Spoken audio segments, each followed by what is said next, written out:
Okay. Jaya Radha Madhava Kunja Bihari Gopi Janavalabha Girivaradhari Yashoda Nandana Rajajana Ranjana Jamunatira Vanachari Jaya Radha Madhava Kunja Vihari Gopi Jana Vallabha Girivaradhari Yashoda Nandana Brajajana Ranjana Jamunatira Vanachari Jaya Radha Madhava Kunja Bihari Gopi Jana Vallabha Girivaradhari Yashoda Nandana Rajajana Ranjana Jamuna Tiravanachari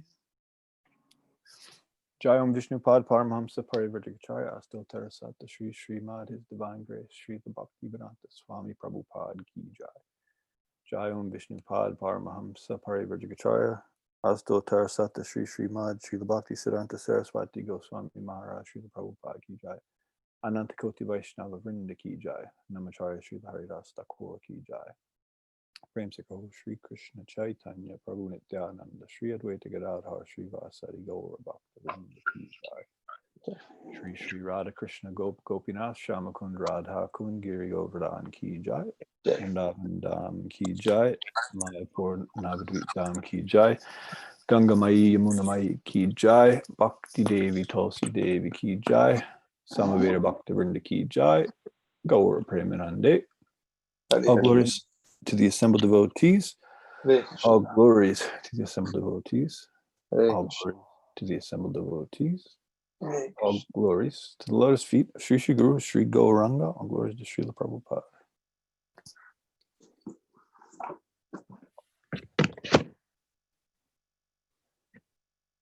So today we are continuing with the 6th chapter of the 10th canto, the story of Putana. And today's text is 34. Om Namo Bhagavate Vasudevaya. Om Namo Bhagavate Vasudevaya. Om Namo Bhagavate Vasudevaya. Om Namo Bhagavate Vasudevaya. So text 34. I'll chant it first 3 times and then you are able to come in and chant. Dahyamanasya dehasya dumash chaguru saurabha Uttita Krishna nirbhukta sapadyat hatapapmana Dahyamanasya dehasya dhumas chaguru saurabha Uttita Krishna nirbhukta sapadya hatapapmana Dahyamanasya dehasya dhumaschaguru saurabha Uttita Krishna nirbhukta sapadya hatapapmana.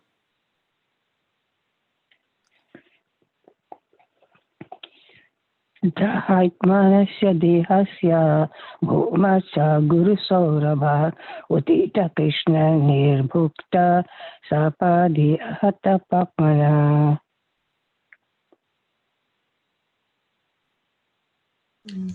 Dahyamanasya dehasya dhumaschaguru saurabha Uttita Krishna nirbhukta sapadi ahatapatmana.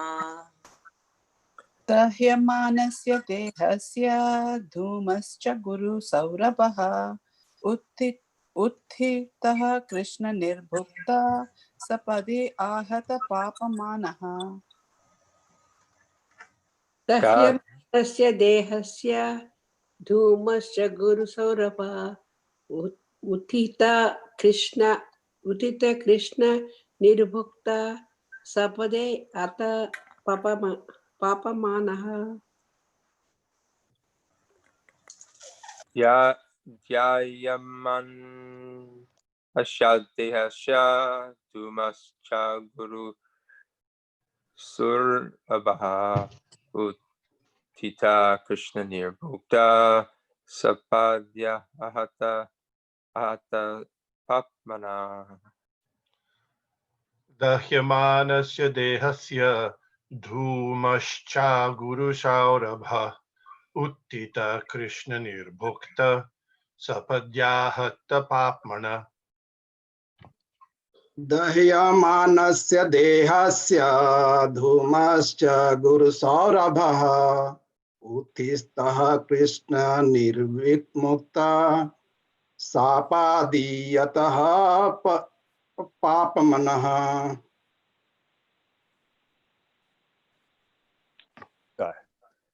Word for word. Daihamanasya, while being burnt to ashes. Dehasya, the body of Putana. Tumaha, the smoke. Cha, and. Aguru Saurabha, turned into saintly scented smoke of the Aguru herb. Uthita, emanating from her body. Krishna Nirbhukta, because of Krishna's having sucked her breast. Sapadi, immediately. Ahata Papmanaha, her material body became spiritualized or relieved of all material conditions. Translation. Because of Krishna's having sucked the breast of the Rakshasi Putana, when Krishna killed her, she was immediately freed of all material contamination. Her sinful reactions automatically vanished, and therefore, when her gigantic body was being burnt, the smoke emanating from her body was fragrant like aguru incense. Purport by Srila Prabhupada. Such are the effects of Krishna consciousness. If one somehow or other becomes Krishna conscious just by applying his senses in the service of the Lord, one is immediately freed from material contamination. Shrinvatam svakata Krishna punya shravana kirtanaha. Srimad Bhagavatam 1-17. Hearing about the activities of Krishna is the beginning of purified life. Punya shravana kirtana. Hearing and chanting is most important. Then, with purified senses, one begins to render service to the Lord. Hrishikena, Hrishikesha, Sevanam. Bhaktir Uchate, this is called bhakti. When Putana was somehow or other, directly or indirectly, induced to render some service to the Lord by feeding him with her breast, she was immediately purified, so much so that when her nasty material body was burnt to ashes, it gave off the fragrance of aguru, the most agreeably scented herb. Mama jnana timirandasya jnana shalakaya chakshur unmilitam jena tasmai Shri Guruve namaha. Nama Om Vishnu Padaya Krishna Prastaya Bhutale Srimate Bhaktivedanta Swami Nityanamane Namaste Saraswate Deve Gauravani Pacharane Nirvishesha Shunyavadi Pashtati Deshitarane Vanchakalpatrubhyascha Kripa Sindhubhya Evicha Patitanam Pavanebhyo Vaishnavebhyo Namo Namaha. So we're continuing with the story of Putana. Of course, we've already mentioned that she represents the anartha of the pseudo-guru, which is the first anartha that we have to deal with on the path of spirituality. There's no shortage of pretenders, whether their intention is ill or whether it's honorable but just misdirected. There's no shortage of that. So that's the first thing on the path to spirituality that we have to deal with. And now we're coming sort of to the conclusion of that pastime. And we're learning that the body of Putana, since she offered it in service to Krishna became purified. And as Srila Prabhupada said, this is the effect of Krishna consciousness. And so the body was purified so much so that even when they burned, I think it was called let me look. Was it disgusting? Hold on. Nasty. Her nasty material body was burnt to ashes. It gave off the fragrance of aguru. So even these, what we perceive as nasty material things, become purified when engaged in Krishna consciousness. So what I want to start with today is that everything in this material world is Krishna. It's made of Krishna's energy. There is nothing but Krishna. Krishna has expanded himself in many different ways to provide the things that surround us. And the reason he did that is because the rebellious jivas wanted to try their hand at becoming the center. We wanted to become the controllers and the enjoyers. We wanted to enjoy separate from Krishna. But since there is no such thing as separate from Krishna, since everything is him, then we have this illusion in the material world that things are separate from Krishna, and therefore we can try to enjoy separately. And the process of Krishna consciousness is taking this self-centered consciousness that we have, the consciousness that's centered around our own desires and whims, and redirecting that to what Srila Prabhupada called Krishna consciousness, redirecting our consciousness from self-centric to God-centric. That's our process. So in the material world, there are some things that we perceive, they're easier to perceive Krishna's presence in, and then there are some things that are much more difficult. But make no mistake about it, there is nothing in this existence that is not Krishna. So an example that I often give is that, so when we see a tree, for example, if you're a thoughtful person, it's fairly easy to understand how that came from a higher power, how it came from God. A tree comes from nature, it grows, it provides so many things. It provides oxygen, it provides shade, it provides, some of them provide fruit or flowers. They provide energy in the form of wood. Year after year, they become bigger and bigger, and they store more and more energy from the sun. And when they die, whether naturally or unnaturally, that energy can be extracted from the tree in the form of fire, burning it, and then that can be transformed into all sorts of other different energy.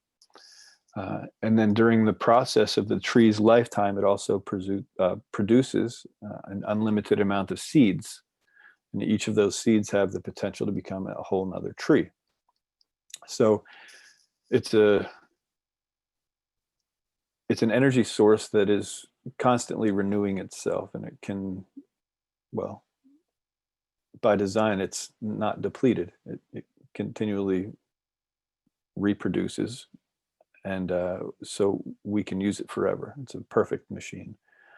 So that's sort of an easy way to see God's hand. Anything in nature, really, we can perceive God's presence if we're thoughtful.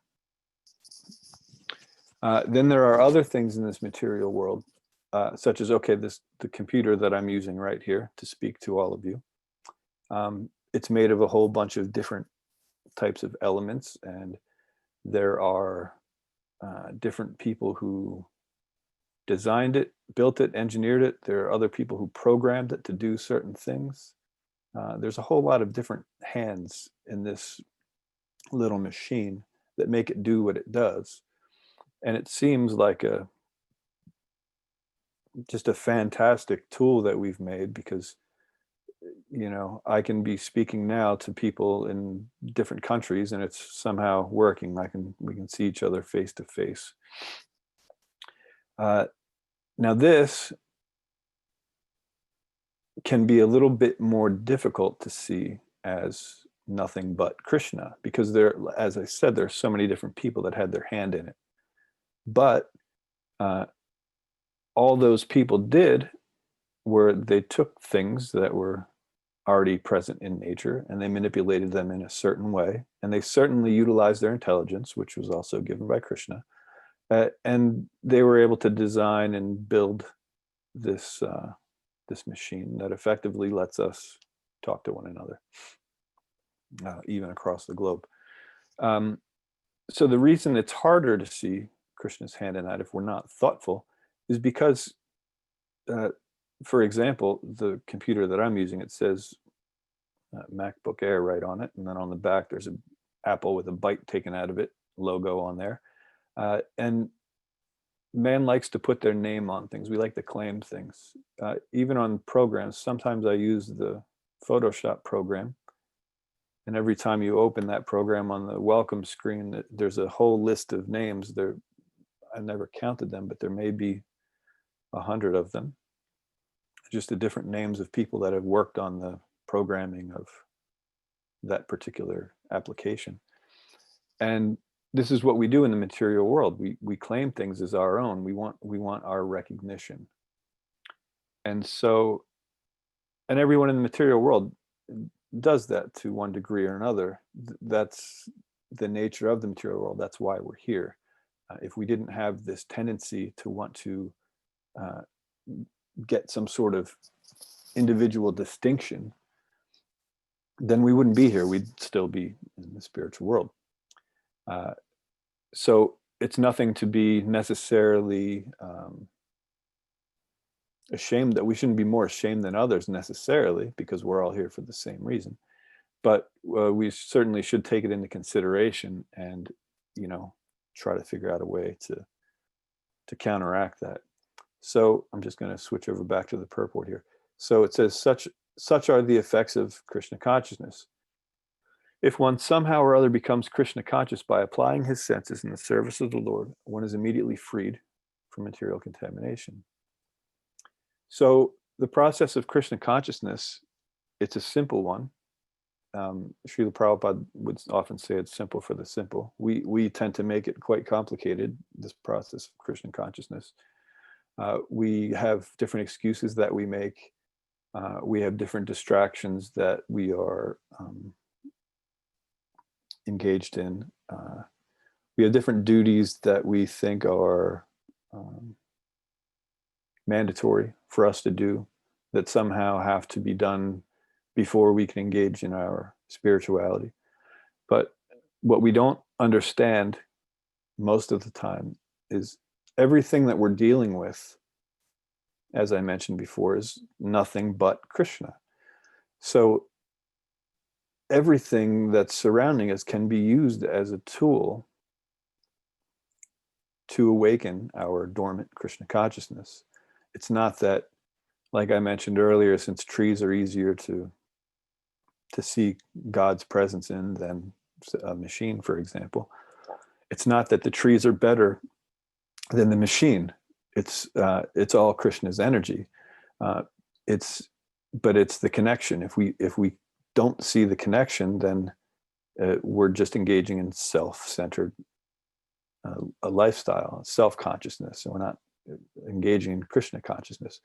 But if we do see the connection, regardless of whether it's a machine or something in nature, then we do see the connection, and then we are engaging in Krishna consciousness.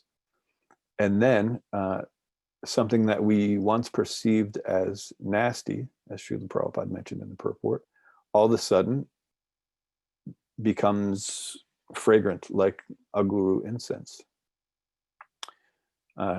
And this is the reason for this isn't because the thing itself transformed. It's because our consciousness transformed. And now we're seeing something as it is. So in order to change something from material to spiritual, it doesn't take a physical change, which should be obvious just by the definition. Matter can't physically turn into spirit. Matter is matter because of our consciousness. We're seeing it as separate from Krishna. That's why it's called material. It's a matter of consciousness. But when we consciously see things as Krishna's energy, and we see how these things are Krishna's energy, then that is Krishna consciousness, and that transforms matter to spirit. And that's true with anything. So our process, which, as I mentioned, we can become distracted by so many things, different duties that we think we have, obligations, other distractions that keep us from our sadhana, from spiritual growth. That's all an illusion that we're just not seeing the connection to Krishna. Say, for example, we'll just give the most common example that most people can relate to is family life. Most people are engaged in family life. And of course, according to Shastra, we have duties to our family. We have to maintain them properly, provide them with everything that they need, and also, of course, most importantly, provide them with the things that they need to develop a Krishna conscious lifestyle. But what we tend to do is we say, okay, well, to maintain my family, I have to have a job. And so my job is from, 9 to 5. But that 9 to 5 isn't quite covering the expenses of my family. So I have to work more. So then we justify working more so that we can support the family as part of our duty that we have to do before we can engage in these other things. Because, basic needs, they're first important. So we do that. And then we end up working later hours or working on the weekend or finding a job that pays more that's further away. So we're effectively away from home way more hours than we should be. And then we see it as a necessary sacrifice in order to maintain our family that we're doing these things. But that job, for example, can be seen in connection to Krishna. That doesn't have to be a separate thing. I often have heard the excuse that, for example, I want to get into spirituality. I want to become regular with my japa and other practices. But right now, life is just too busy. I have way too many things to do. There are so many things going on. But I'll get to it. It's there. It's in my head. I want to get to it, but I just can't do it now because I'm maintaining family. But all of these things, if seen in the proper consciousness, can actually be part of our spiritual upliftment. And sometimes these things are easier said than done because we like to see things as either spiritual or material inherently. So like our japa beads, for example, we see these as spiritual. That's what we use to communicate with Krishna, to ask him to engage us in his service. And so we say, okay, this is a spiritual thing. And my car is a material thing. So a car is a little easier to see as a spiritual thing because we use it to get to the temple, for example. But let's say, let's come up with a different example of something. Let's say a certain type of music that we used to like, right? We'll say that's a bad thing because I know that anytime I listen to it, I remember, a different lifestyle that I used to live, and therefore it takes my mind away from spirituality.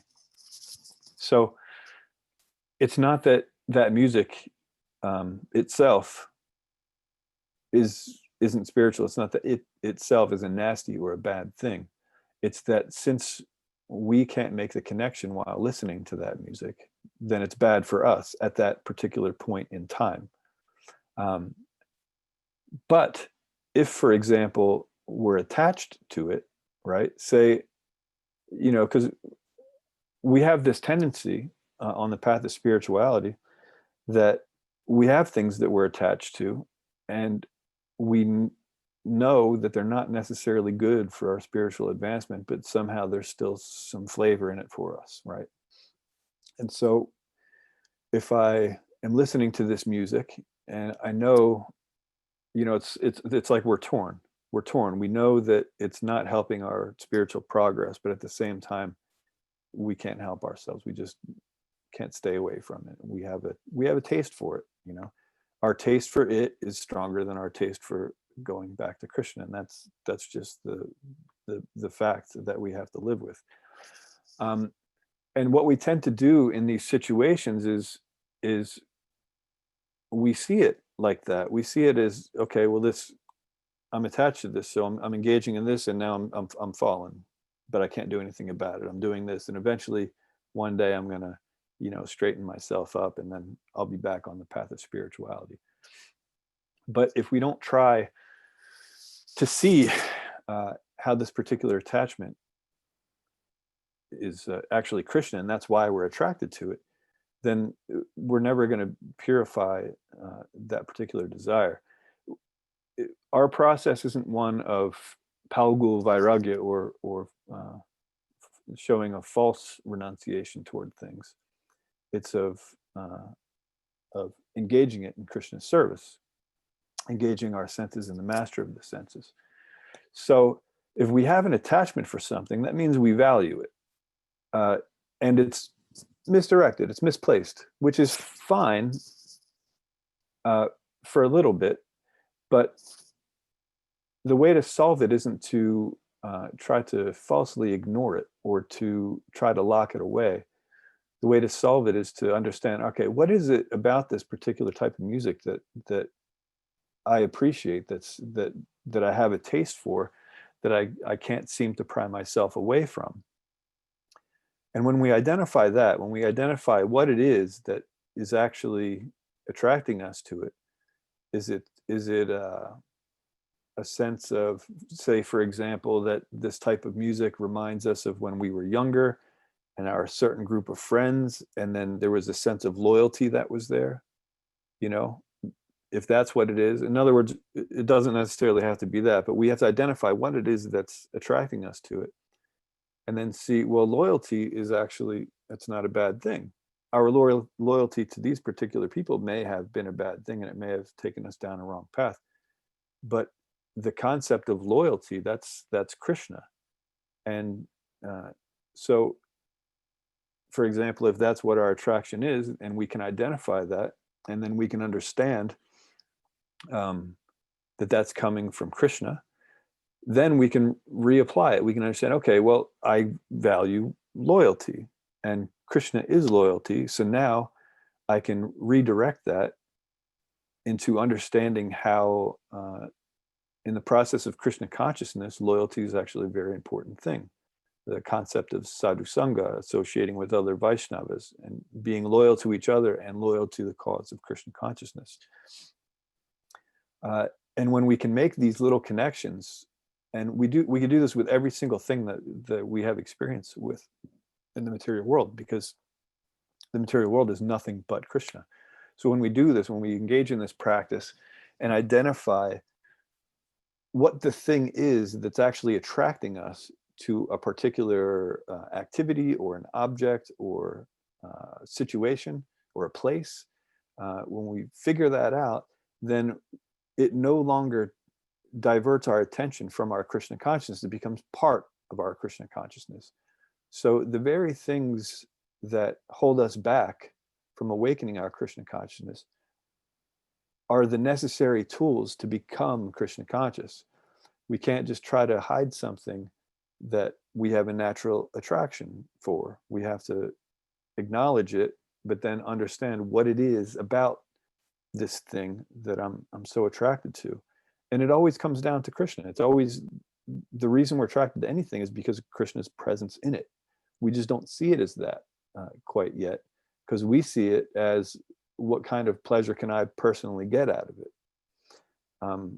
You know, we're self-centeredly thinking that I need to get some sort of pleasure out of this thing. But the pleasure is pleasure. It's Krishna. And so we just have to redirect from, I want to get enjoyment out of it, to, I want to understand how I can use this for Krishna's enjoyment, not for my enjoyment, but for Krishna's enjoyment. And this is the process of Krishna consciousness. So we see that Putana, who represents the pseudo guru, and who had a nasty material form, and she did so many nasty things throughout her life. She killed so many different children. But we see when she engaged in Krishna service, she offered her body and she offered sustenance to Krishna, and Krishna accepted that service. And since he did accept that service, then that nasty material body, when burned, gave off the scent of a guru incense. So the first thing I just want to make, there's two things I want to make clear. The first thing is what we were just talking about, the difference between spirit and matter, and it's always a matter of consciousness. So we just have to be aware of the things that we have attachment for. The attachment's not the attractiveness of the thing, the attachment, it's not a bad thing. It's that we're using that attraction to serve ourselves instead of to serve Krishna. So it's not that we falsely give up these things, we just have to redirect our consciousness from, this thing's here to serve my senses, to this thing is here to serve Krishna's senses. And how do I do that in the best possible way? That's the first thing.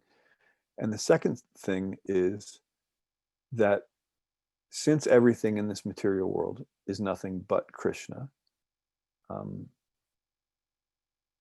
we have to be careful of glorifying and condemning both certain things.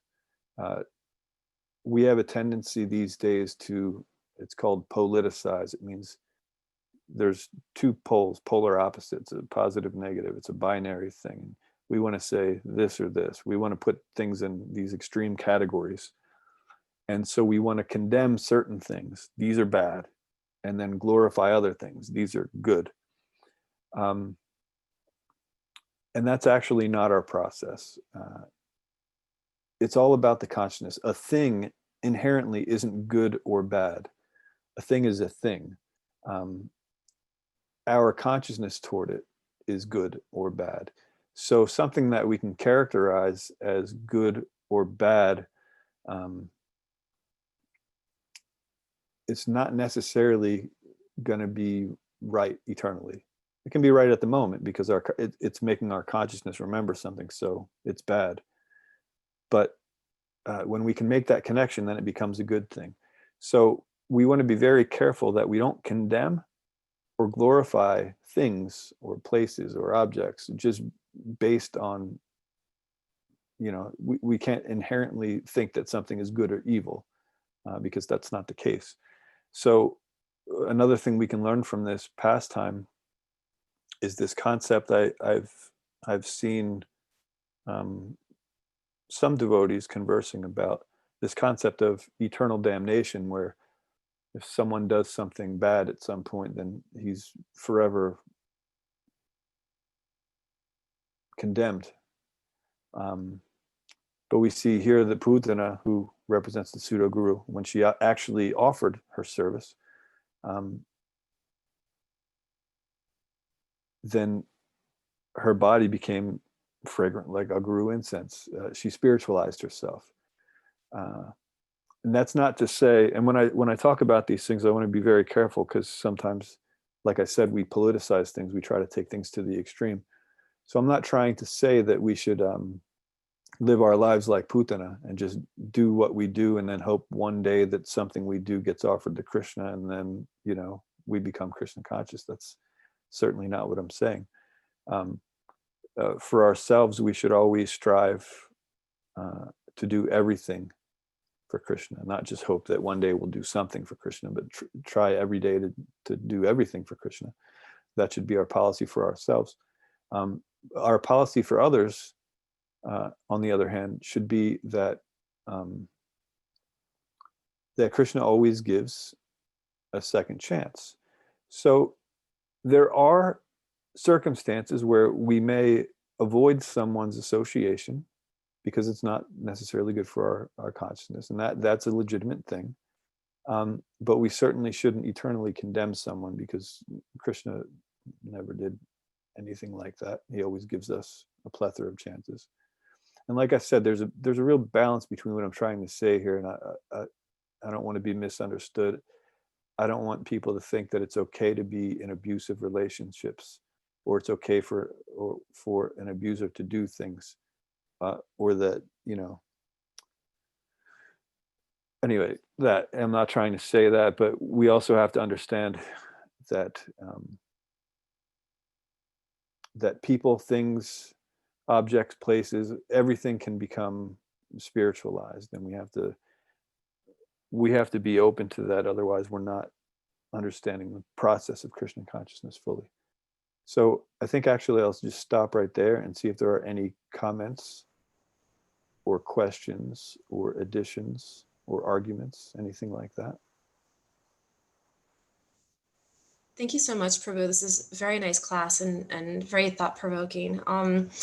There are some questions coming up. I had a question actually about when you mentioned those, if we have to work extra hours to support ourselves or our families, and that we can still spiritualize that. I didn't hear how that could be done. So can you expand on that? Absolutely. So how I was mentioning was whatever we come in contact with, it's nothing but Krishna. So what we have to do is we have to understand what about this thing is attractive to us, right? And so in the case of a job, the thing that's attractive to it's different for everybody, but one common thing that I think is because most people actually don't like their job. They're doing it because they want to support their family. So that then the attractiveness is that sense of duty, a sense of dharma, right? To provide for and to protect one's family. And so that, like I said, nothing is inherently good or bad. So that's dharma, that's duty. And normally we think of dharma as a good thing, always, right? Because that's what Krishna wants us to do. That's what Shastra tells us to do, dharma. But dharma is not necessarily always a good thing. We see that if we act in a dharmic way, that's pious. And piety is a funny thing, and I kind of wanted to talk about this earlier too, but I didn't. But there's a positive and a negative side of piety, and then there's a transcendental thing, right? We followers of Krishna consciousness want to focus on the transcendental, but I'm going to talk about right now, because piety is about all about the material world. So there's positive piety and negative piety. Positive piety will promote you to the heavenly planets, and you enjoy a nice religious life of piety, right? And that's generally what we think of piety. But there's also what are known as the subterranean heavenly planets. Below Bhumandala, some people think of those as hellish planets, where the demons live. And there are hellish planets, but below Bhumandala there are some subterranean heavenly planets. And those are places where if you are pious, but you don't want to have anything to do whatsoever with Krishna, you don't want to acknowledge him, you'll follow his rules, but you won't acknowledge that they are his rules. So that's piety in the negative sense. So, and they actually have a higher standard of enjoyment than those in the heavenly planets. Those in the heavenly planets, they're within the Loka mountain range, so they see the sun. It's called the Kala Chakra. The rotation of the sun is called the Kala Chakra. And so they are constantly reminded of Krishna's form of time, right? And they acknowledge God. So, and then they see that time is taking everything away. And so, although they are enjoying their piety, there's always this sort of stress that one day this comes to an end. Because even though they're pious, they're still doing it for their own enjoyment. They want heavenly enjoyment, but they want to do it in a way where they acknowledge that there is a God, and eventually, hopefully they'll wise up and get to the spiritual world. But the demons, they also follow the same exact Vedic process, but the only difference is they don't acknowledge that God exists or that he's superior. They'll follow the rules, but they don't acknowledge the creator of the rules. So down there below the earth, there's no sun, there's no Kala Chakra that is within vision. So the demons actually enjoy, it's sort of like the concept of a casino where all the windows are blacked out and there's no clock. So you don't know what time it is. So you just, keep enjoying. You don't know how many days you've been there or weeks or months. You just keep enjoying. That's what the subterranean heavenly planets are like, is that it's just constant enjoyment. And there's no reminder at all that life might one day end, except for when the Sudarshan Chakra comes through, then, that emits this light. And then people are like, oh, geez, yeah, I'm going to die. And then you're dead. So they actually have a higher standard of sense gratification because they're not reminded that one day this is all going to come to an end. That's negative piety. Piety because they're enjoying, but it's in a negative way because they're not acknowledging who that enjoyment came from and who designed that process that allowed them to get that enjoyment. So that's just to say that dharma isn't necessarily a good thing. It's good in the sense that we're following what Krishna wants us to do. But if we're not acknowledging that it's even Krishna, then it's a negative piety. So that's just the first thing about understanding dharma. Then, as I said, devotees, they're actually not even going for the positive piety. They're going for the transcendent. We don't want to stay in this material world. We want to engage in Krishna's service and return to the spiritual world. So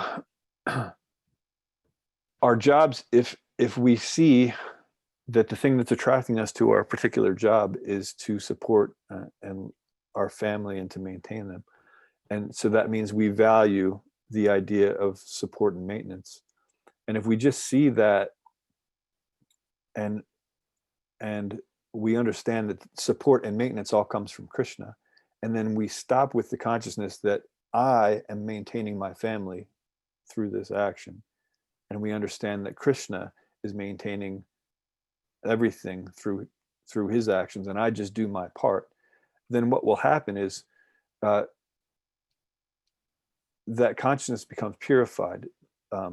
Instead of I'm doing this to support my family, I'm just doing my part and Krishna supporting my family. That then purifies the desire, and then we actually understand things as they are, and then you see that we actually, when we sort of step out of that driver's seat and we allow Krishna to take care of things, we see that we don't have to work as hard for them anymore.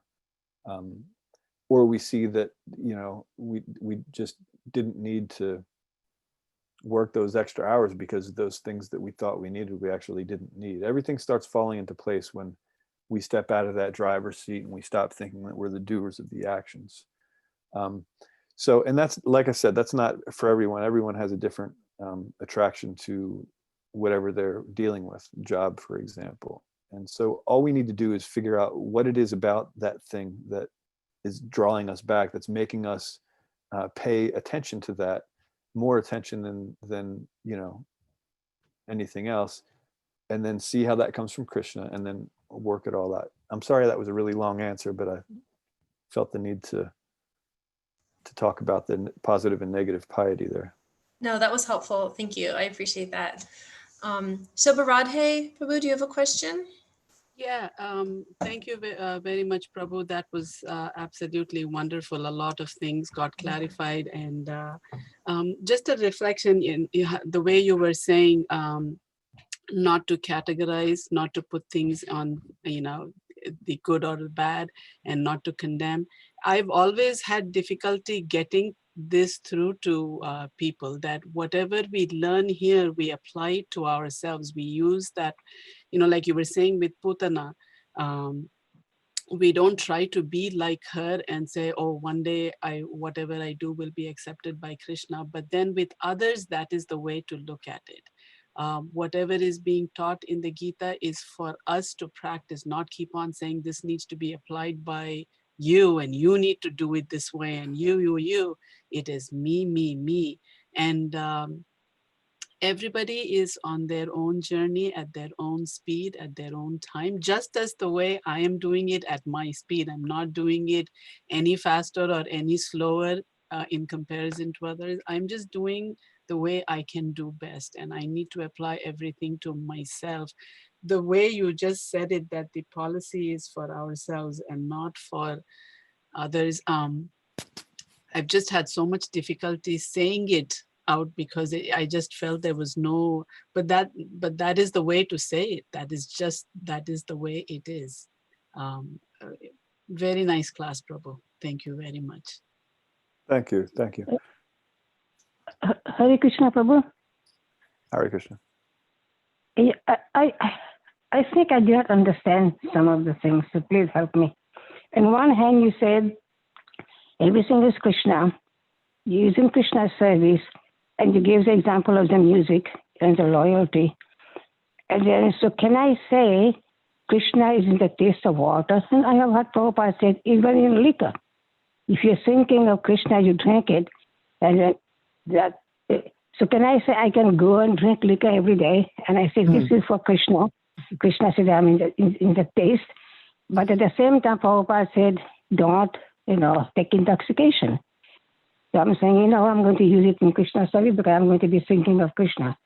Is that okay to think like that? So as I was mentioning, that's a good question. It's a fair question. So as I was mentioning, it's not the thing, it's the consciousness. So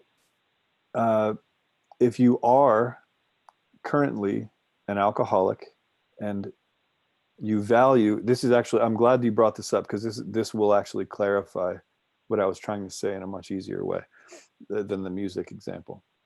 So if someone's an alcoholic and they just, that's all they want. Most of the time, alcoholics, they drink to forget something or to hide pain, right? And that's Krishna. What's the verse? It's I always that one also, but then there's the Vedaischa sarvamaham eva vedyo. Mata smriti jnanam apohanam cha. From me comes knowledge, remembrance, and forgetfulness. So the thing that we're trying to do is forget all the pain, and that actually comes from Krishna. So when Srila Prabhupada told the drunkard on the Bowery that what he was valuing about that liquor was actually Krishna, and it is, that potency that lets that drunkard forget all of that pain, that comes from Krishna through that particular bottle. And so for that drunkard to hear that and to understand that the reason that I am able to forget all this pain is actually not because of the bottle, it's because of Krishna. That is progress, which means then he can stop drinking if he understands it properly, and he can start dealing with his pain in a completely different way. And that's the process of Krishna consciousness. Now, for us, who, me, for example, I've never been drunk in my entire life. So if I, for example, would say, well, Krishna's the taste and alcohol, then that wouldn't be progress. We can't be Krishna conscious by starting at one point and then moving backwards. Krishna consciousness means how we see it. So for the drunkard, drinking and understanding that that's Krishna, that helps his consciousness, and then he can actually give it up and find that somewhere else at the original source.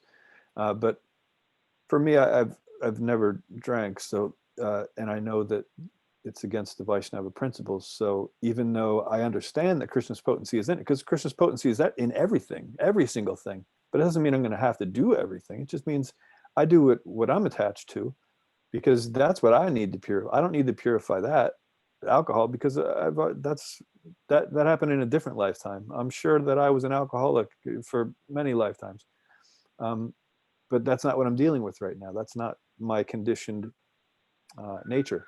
So I don't have to deal with it. All right. So that's the thing. So whatever we are conditioned to be attracted to, we have to understand how that's Krishna, and then apply it, and then use it in Krishna's service. Did that answer the question, or did I? I guess it's okay. You guess it's okay. Well, let me do something more. Tell me what the doubt is, and then we can. I mean, time is running out. I don't know. I just, I mean, I never drank, and I don't know anything about it. I just use an example because I'm trying to understand. So I could just say anything, and I can break all the principle. I can do anything. I say, I'm doing in Krishna's service. Everything is Krishna's energy, and then I can justify like that. Well, that's the thing. Justification isn't Krishna conscious; it's self-conscious. So, in other words, if we think of what we want to do, and then look for a way in Shastra to justify that, then that's not Krishna conscious, that's self-conscious. We're just trying to do what we want and then feel good about it. So we say, oh no, I found this thing in Shastra, so I can do it. That's not Krishna conscious. We're trying to justify our own conditioning. That's materialism guised as spirituality. That's pseudo guru. That's what this whole pastime is trying to prevent us to get that anartha out of the heart. But if instead we just recognize what we're attached to, and then find out why we're attached to it, and then engage that in Krishna's service, that's a whole different mentality. That's a different consciousness. That's not trying to justify what we're doing and keep doing it. That's trying to understand what it is about the thing that we're attached to, see how it's Krishna through Shastra, and then engage it in such a way where now it becomes the source of our liberation instead of our bondage. I can give an example, but it might take a little while, and I think we've already gone really far. Anyway, I'll do it just very shortly. About 10 years ago, I was a race car driver, and I was really good at it, and I was attracted to it. But I dovetailed it. I used it in Krishna's service. There's 3 different aspects, and we can talk about it another time, but it's a very precise thing of what I did. But basically what I did was I took my attachment to something, used it in Krishna's service, and then what happened was that when you actually use something in Krishna's service, you get this clarification, because you're seeing things as they are. And then you can continue to do that particular thing in Krishna's service because you've figured out how to dovetail it. Or you can understand that, okay, this thing has now, I'm no longer attached to it. I don't have to do it anymore. Now I can move on to something better to engage in Krishna's service. So when we see the connection, we can continue to use the thing in Krishna's service. But if we get the clarity from Krishna that we no longer have to use this particular thing and that we now have something better, then we can leave that thing behind. And that's the Yukta Vairagya. We utilize it for Krishna. And then when we see that there's something better to be used, then we use that. So if we're used to loosening nuts, nuts and bolts, but like with a nutcracker, which it works, but then if someone hands us a wrench and says, here, this fits perfectly and it's not going to, strip the nut, then, certainly we'll use that. We won't need to use that nutcracker anymore to loosen bolts. Does that make a little more sense? It's all about the consciousness. If we're trying to justify something, that's by definition self-conscious. I'm just trying to enjoy separately from Krishna and justify it. But if we're taking the things that we're attached to and understanding how what we're attached to is actually just Krishna's potency, and then directing that attachment to its source, then that's Krishna consciousness. It's all in the consciousness. Is that better? Okay. Okay. It sounds to me like you're talking about it's a more gentle and natural progression for us to move ourselves away from attachments in the shifting of our consciousness. And I know Ram Kumar has a question, so I don't want to monopolize by my comment, but I just wanted to throw that out there. Sure. I'll say one thing quickly. Just sorry. It's hard to give examples that show consciousness, because examples are things. So it's the mentality, the motive behind it.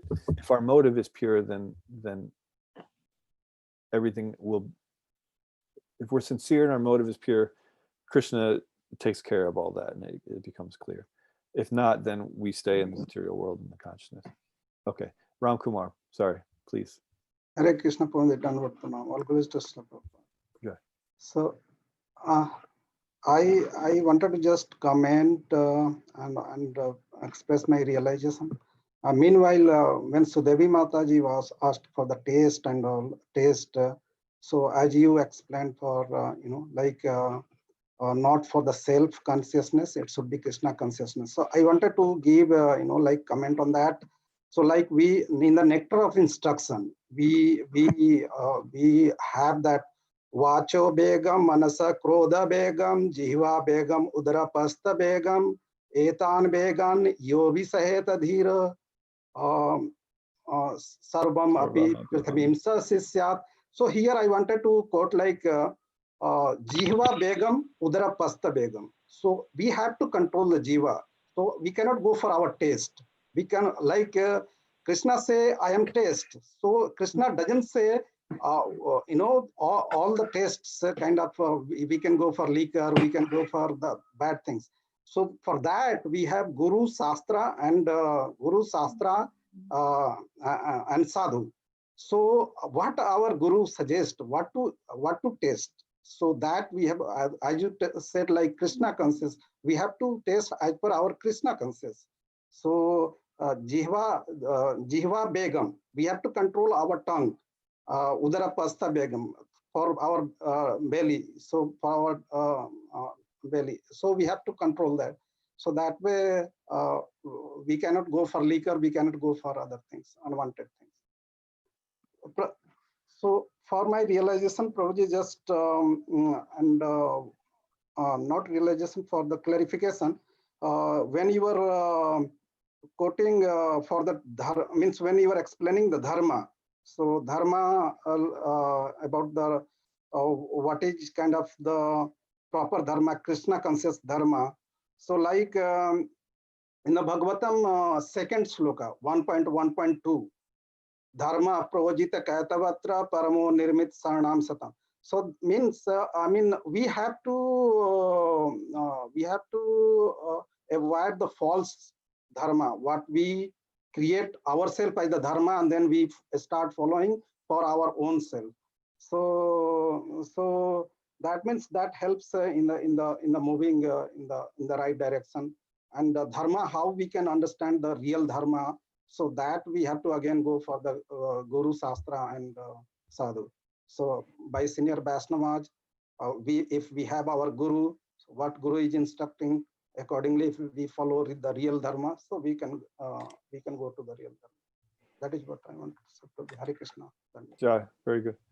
I'm actually glad you brought up 1:1:2 because in that verse it explains how Vyasadeva in his maturity compiled the Bhagavat Purana, Srimad Bhagavatam, and later in that canto we learn that Srila Vyasadeva was despondent because he gave all the Vedas, including Mahabharata, including Gita, and people were not following properly. They were going for the liberties that were given, and they were taking them and they were using them for sense gratification in the name of religion, and that's why he was despondent, and that's why Narad Muni told him, no, you have to write just about Krishna Bhakti, is because that's our tendency here in this material world. When we hear an exception to the rule, we just take the exception and we throw the rule away. We say, okay, oh, I can do it. It says I can do it. I do it, right? And that's our nature. And that's what, when Sudevi Mataji was asking that question, can't we just do this then? So it is the nature of everyone in the material world to do that. But it's not honest. It's not Krishna conscious. That's self-conscious. And we're using Shastra to justify our self-consciousness. But if we're at all thoughtful, we can understand that no, the principle of the thing is that we're trying to become Krishna conscious. And if I'm just trying to justify my attachments, then that's clearly not Krishna conscious. That's why I try to focus on the principle of things. So the details are, yeah, you don't drink liquor and like that. And then one thing I wanted to, just the last thing I wanted to say on that was on the Rasoham Apso Konteya, when Krishna says he's the taste in water, elementally, so when the elements come into being, they come with the particular senses and the particular presiding deity over that element and of that sense. So from water actually comes taste. If there were no water, then the tongue couldn't taste anything. And so when Krishna says I'm the taste in water, he's actually saying that he's the taste in everything, because nothing can be tasted without water, just like nothing can be seen without the sun. So when he says that the sun and moon are my eyes, it just means that if, we can't see unless he sees. So those are his eyes. We can't see without the sun. So we see because he sees. We taste because he tastes. So anything we taste, anything we relish, anything that we appreciate, it's all Krishna. That's what Krishna is saying in those particular verses. And it's his formula for us to, like I said, use the things that we're attached to then break free from our attachment. Is there anything else? Hare Krishna Prabhuji. Hare Krishna. Hare Krishna Prabhuji. This is Suman. I have a question that Krishna is present in each of us, but sometimes we find ourselves get attracted to some people too much. And sometimes, and there are some other people we do not find ourselves attracted to them. So what could be the reason? Krishna is present in each of us. So I think I only heard part of that. So Krishna is in each of us, but my computer is not working correctly. Because Krishna is present in all of us. Present in all of us, right? Sometimes we see people and we get attracted to them. We get too much attached. But there are some people we don't find ourselves attracted to them. Yeah. So what could be the reason? Krishna is there and we should be get attracted to everyone. Well, that's a good question too, since Krishna's there. The thing is that we're materially conditioned currently, so we're not seeing everything perfectly. So just as, like I mentioned before, I've never been drunk before, so alcohol has no attraction to me whatsoever, but it has attraction to other people. So it's not that we see everything and then we, that since Krishna is in everyone, that we're attracted to everyone. We're attracted through our conditioning. So if our conditioning matches someone else's, then we're going to be attracted to them. And if it doesn't, then we're going to be repelled from them.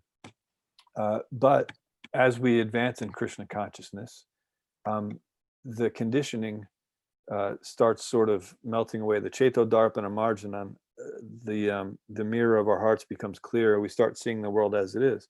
So currently we're looking through pretty much, this little peephole, and it's a very limited perspective. And so we're attracted to the things that due to our conditioning. But as this becomes clearer and we start to see the world as it is, then we actually begin to perceive Krishna's presence in different kinds of people, not just the ones that materially we appreciate, but everyone. We say, okay, well, I can see that this is a soul and they're struggling with this particular issue. Go ahead. Thank you very much. Very good answer. Oh, okay. Thank you. Thank you. Hare Krishna, Charachandra Prabhu. Very thought-provoking. Thank you so much. We're here at the top of the hour, almost 9 o'clock here. Sorry about that. No. It's good. It's good. Very good discussion. Good thought-provoking. Challenges us to think. Especially, I like how you bring you always have the behind the action. And I think that makes us look deeper into getting beyond, but actually looking into the consciousness behind the way we do it. The example you gave last class about cleaning the floor and how typically you'd clean from one end to the other end, but situations change, like you'd have a kumkum on the floor, and obviously if you did that, you just smear kumkum all over. You'd have a pink or red floor at the end. And these are things I think that really challenge us as we apply Krishna consciousness. There's obviously the general tenets, and those general tenets have to be upheld, but to go deeper into the thought behind them is extremely important. So thank you for bringing those things out. There's Charachandra Prabhu, you'll be giving class this Sunday Yes. at our Sunday program at 4:30. So please tune in, everybody, for that. Also, tomorrow, Saturday, is Haryashra Prabhu gives his class on japa, techniques on helping us improve and absorb ourselves more in the holy name. And Monday night, we have we're going to have a class, part 2, on Vaishnav perspectives on racial disparities in the world and in our society. So that'll be hosted by, it's an ISKCON Philadelphia event, but Balabhadra Prabhu, our temple president, and Haryashra Prabhu will be kind of the main facilitators for that. So we'd like to conclude our day today with our thoughts of His Holiness Bhakti Chu Maharaj, who's recently contracted the coronavirus and is in the hospital. And we pray, dear Lord Krishna, if you so desire, please restore Maharaj's health so that he can continue his service to Srila Prabhupada, ISKCON, the devotees, which he's dedicated his entire life to. We ask you to please hear our prayer. We offer you the Hare Krishna Maha Mantra 3 times in honor of Maharaj. Hare Krishna, Krishna Krishna, Hare Hare, Hare Rama, Hare Rama, Rama Rama Rama, Hare Hare. Hare Krishna, Krishna, Hare Krishna Krishna, Krishna, Hare Hare. Hare Hare Rama, Hare Rama, Rama Rama Rama, Rama, Hare Hare Hare, Hare. Krishna, Hare Krishna, Hare Krishna, Krishna, Krishna Krishna, Hare Hare Hare, Hare. Hare Rama, Hare Rama, Rama Rama, Hare Hare. Okay, Prabhu. Hare Krishna. Vancha Kalpatarubhishcha, Kripa Sindhubhaya Patitanam Nam Bhavebhino Vaishnavi Vaishnavebhyo Namo Namaha. Ananta Koti Vaishnava. Jai. Thank you very much, Prabhu. Thank you, Prabhu. Hare Krishna. Very nice class. Thank you. Have a great day. Thank you. Jai. Hare Krishna. Hare Krishna.